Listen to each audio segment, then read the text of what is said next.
असे मेथीचे पराठे एकदम 10 मिनिटात बनतात. हेच वस्तू हवी आहे, हेच साहित्य हवे असं काहीही नाही. आपल्या पद्धतीने फक्त काही ट्रिक्स वापरून करायचे. अगदी 10 मिनिटात रेडी होतात डब्याला द्यायला मुलांना. तर करायचं आहे असं काय, की फक्त पाला घ्यायचा नाही, याच्या काड्यासुद्धा घ्यायच्या आहेत. एकदम टेस्टी लागतो आणि पटकन होतो. तर त्यासाठी मी काय काय घेतलं आहे तुम्हाला मी पुढे सांगेलच. त्याआधी आपण बघूयात, की सुरुवात कशी करायची.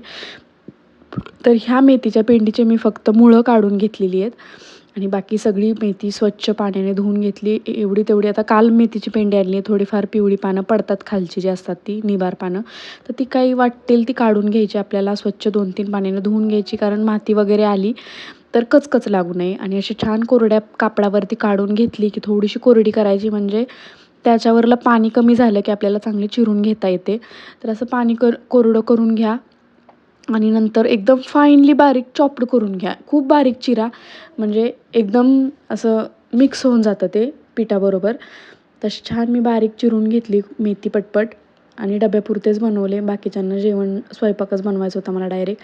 नाश्ता आणि डबा होईल अशा मेजरमेंटने मी ते बनवले. तर अशी छान बारीक चिरून घेतलेली मेथी मी एका बाऊलमध्ये टाकली. नंतर गव्हाचं पीठ टाकलं 2-3 वाट्या. त्यांच्यापुरतेच बनवायचे होते त्याच्यामुळं. तर नंतर मी यामध्ये काय काय घातलं ते नीट बघा. हळद घातली, ओवा घातला आणि मी धने, लसूण आणि ओवा असं एकत्र टेचून घेतलं होतं. ओबडधोबड टेचलेले धने खूप छान लागतात त्यात आणि लसूण. तर हिरवी मिरची जमत नाही लहान मुलांना शक्यतो, त्यामुळे मी थोडीशी लाल तिखट टाकलेलं, कारण चवीला तर लागतंच. लाल तिखट मीठ घालून घेतलं आणि मी काळे तीळ टाकले. काळे तीळ एवढे छान लागतात ना की विचारूच नका. असं दाताखाली त्याचा क्रंच आला ना मस्त लागतात एकदम. तर अशी जेवढं पाणी लागतं तेवढं थोडं थोडं पाणी घेत घेत मी छान मळून घेतल्याने जरा जोर लावूनच मळली, कारण आपल्याला रेस्ट द्यायला अजिबात वेळ नव्हता, कारण हे आपण डब्यासाठी बनवतोयच.